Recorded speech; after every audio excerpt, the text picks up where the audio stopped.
From the New York Times, it's The Headlines. I'm Tracy Mumford. Today's Monday, September 2nd. Here's what we're covering.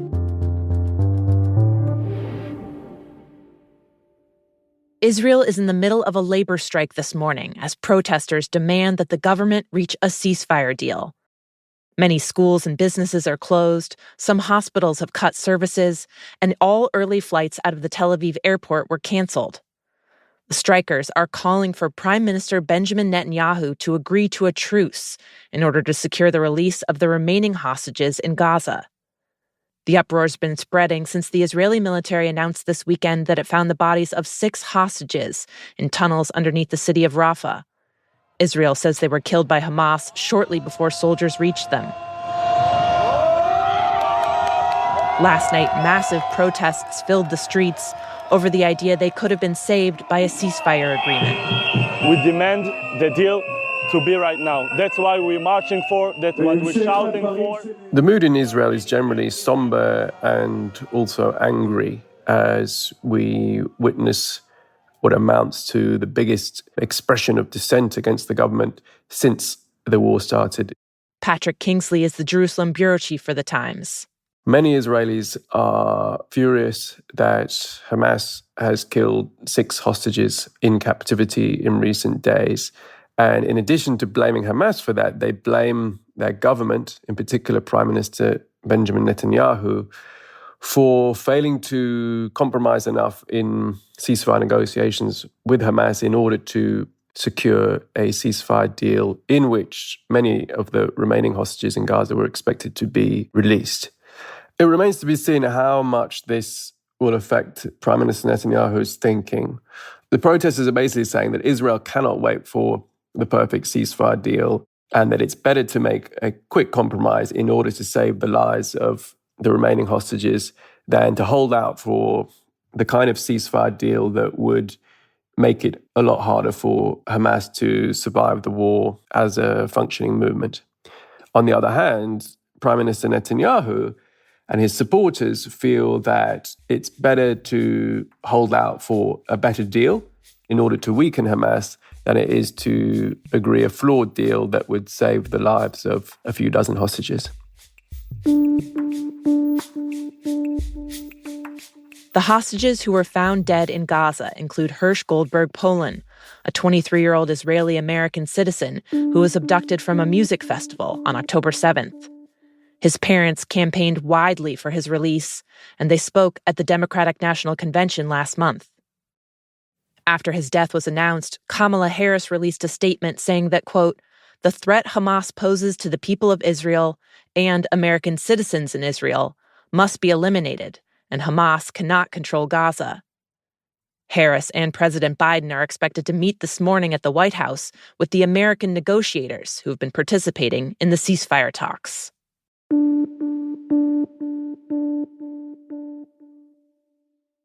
In Germany yesterday, a far-right party, the AfD, made major gains in state elections. It won one state outright, the first time since the Nazi era that a far-right party has done that in Germany. Branches of the party have been classified by intelligence agencies as, quote, confirmed extremist, based on their outspoken Islamophobia and defamation of state institutions. But the AfD's been gathering support with its calls for cracking down on immigration and cutting off military support for Ukraine. Its surge in popularity in recent years has been shifting the political conversation in Germany. Mainstream politicians have been taking a harsher stance towards immigration and calling for tougher asylum laws.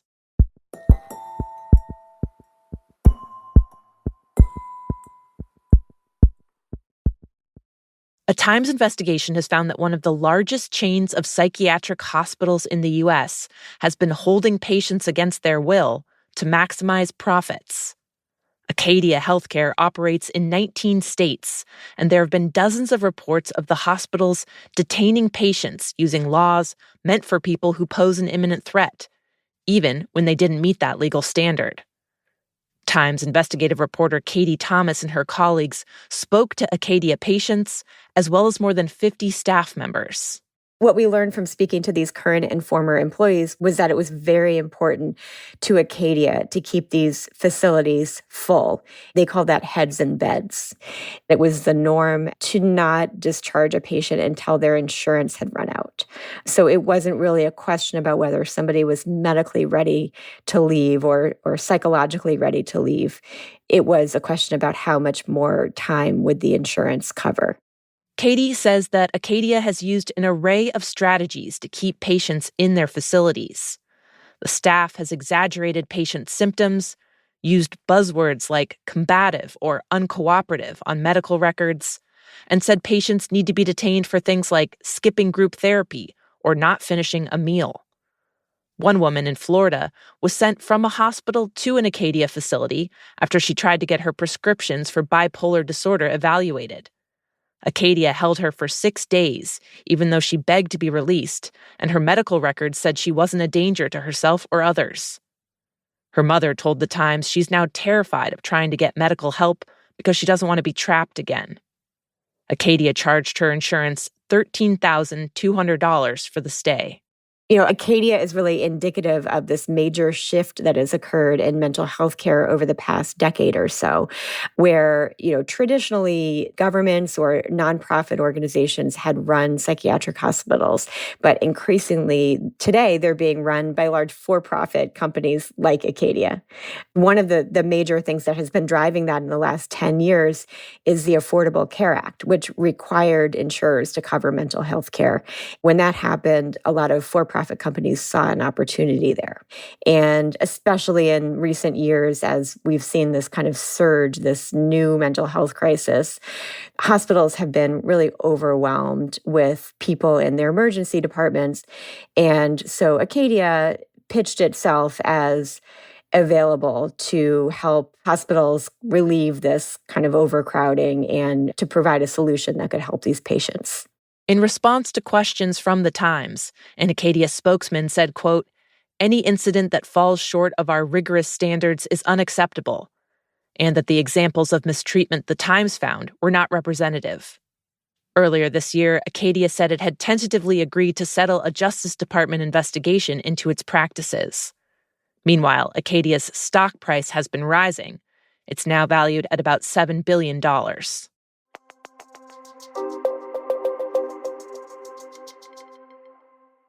And finally, we've entered a coffee shop arms race.